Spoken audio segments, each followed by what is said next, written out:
కోరుకుంటున్నాను. మా ఛానల్ని చూసే ప్రతి ఒక్కరు కూడా తప్పకుండా సబ్స్క్రైబ్ చేసుకోండి. మా వీడియోస్ని లైక్ చేయండి, షేర్ చేయండి. ఇంకా మీకు ఎలాంటి కంటెంట్ కావాలో కామెంట్ సెక్షన్లో కామెంట్ చేస్తే మేము అలాంటి కంటెంట్స్ చేయడానికి ట్రై చేస్తాం. వీడియోలోకి వెళ్ళిపోదామండి. నేను చూపిస్తున్న ఈ టెంపుల్ వచ్చేసి బొంతపల్లిలో ఉన్న వీరభద్రస్వామి టెంపుల్. ఇది చాలా మహిమాన్విత టెంపుల్ అండ్ చాలా పురాతనమైన టెంపుల్. ఇక్కడ మనం ఏ మొక్కులు మొక్కినా కూడా 100% నిలబడతాయని గట్టి నమ్మకం. గుడిలోకి వెళ్తూనే చాలా పాజిటివ్ వైబ్స్ వస్తాయి. ఎంట్రన్స్లోనే మనకి గజస్తంభం ఒకటి గజస్తంభం ముందుగానే నందీశ్వరుడిని దర్శించుకోవచ్చు మనమందరం.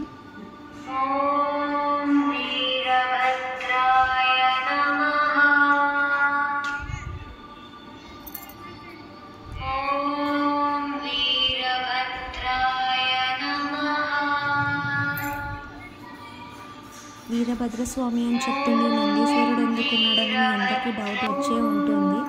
శివుడే అండి, ఇక్కడ ఉన్న దేవుడు కూడా శివుడే, అందుకే నందీశ్వరుడు మనకు దర్శనం ఇచ్చాడు.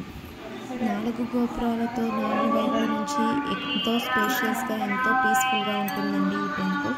ఇక్కడ సత్యనారాయణ స్వామి కథలు, మరి కొత్త పెళ్ళైన వారికి బియ్యాలు, అలాగే పిల్లలకి పుట్టెంటుకలు కూడా తీస్తూ ఉంటారు. అంతేకాదు చిన్నపిల్లలకి అన్నప్రాసన అలాంటివి కూడా జరుగుతూ ఉంటాయి. అన్నీ కాకుండా ఇక్కడ జాతర జరుగుతుందండి, ఎంతో ఘనంగా జరుగుతుంది. ఇప్పుడు నేను చూపించే ఈ రాయి వచ్చేసి బుడ్రాయి అంటారు దీన్ని. ఈ రాయిపై ఉన్న రంధ్రాలలో మన 2 చేతుల బొటనని పెట్టి మనస్ఫూర్తిగా ఎటువంటి కోరిక కోరుకున్నా నెరవేరుతుందని ఇక్కడ వాళ్ళ నమ్మకం. చూసేయండి, నాతో పాటు మీరు కూడా వీరభద్ర స్వామి దర్శించుకోండి. స్వామివారిని చూస్తుంటే 2 కళ్ళు కూడా సరిపోవట్లేదు, అలానే చూస్తుండిపోవాలనిపిస్తుంది. మన మనసులో ఉన్న బాధనంతా స్వామికి చెప్తూ అలానే ఉండిపోవాలనిపిస్తుంది. తర్వాత మనకు దర్శనం వచ్చేది గణపతి స్వామి. అన్ని విఘ్నాలను ఎదుర్కొని విజయాన్ని ప్రసాదించాలని మనకి లెఫ్ట్లో గణపతి స్వామి దర్శించుకోవచ్చు. బయటకు వచ్చి స్టెప్స్ ఎక్కితే మనకి భద్రకాళి అమ్మవారి దర్శనం అవుతుంది రైట్ సైడ్. ఇక్కడ భద్రకాళి అమ్మవారు కూడా చాలా పవర్ఫుల్. స్వామివారు ఉన్న దగ్గర అమ్మవారు ఉండకుండా ఎలా ఉంటుంది? ఆమెనే కదా తనలో సగభాగం. ఇక్కడ కుంకుమార్చన చాలా బాగా జరుగుతూ ఉంటాయి. ఈ కుంకుమార్చన చేయించుకొని ఆ కుంకుమ ధరించడం వల్ల ఎన్నో పాజిటివ్ వైబ్స్ ఉంటాయి. ఈ కుంకుమను ధరించడం వల్ల కూడా నెగటివిటీ నుంచి దూరంగా ఉండవచ్చు. అందుకే ఇక్కడ కుంకుమార్చన కంపల్సరీ చేయించుకొని ఆ కుంకుమని తప్పనిసరిగా తమతో తీసుకెళ్తారు ఇక్కడి భక్తులు. అమ్మవారిని చూస్తున్నంతసేపు అలా చూస్తూ ఉండాలనిపించింది. ఇక్కడ బోనాలు చేసినప్పుడు తొట్టెలు సమర్పించుకుంటారు, బోనం కూడా సమర్పించుకుంటారు. స్వామివారు ఉన్నారు, అమ్మవారు ఉన్నారు, కళ్యాణం అవదా అని మీకు డౌట్ రావచ్చు. తప్పకుండా అవుతుంది, కళ్యాణం అవుతుంది, రథోత్సవం కూడా అవుతుంది. ఇది ఇయర్లీ 1 టైమే అవుతుంది. జాతర అన్నాం కదా ఇందాక, ఆ జాతర అప్పుడే కళ్యాణం అవుతుంది, రథోత్సవం అవుతుంది.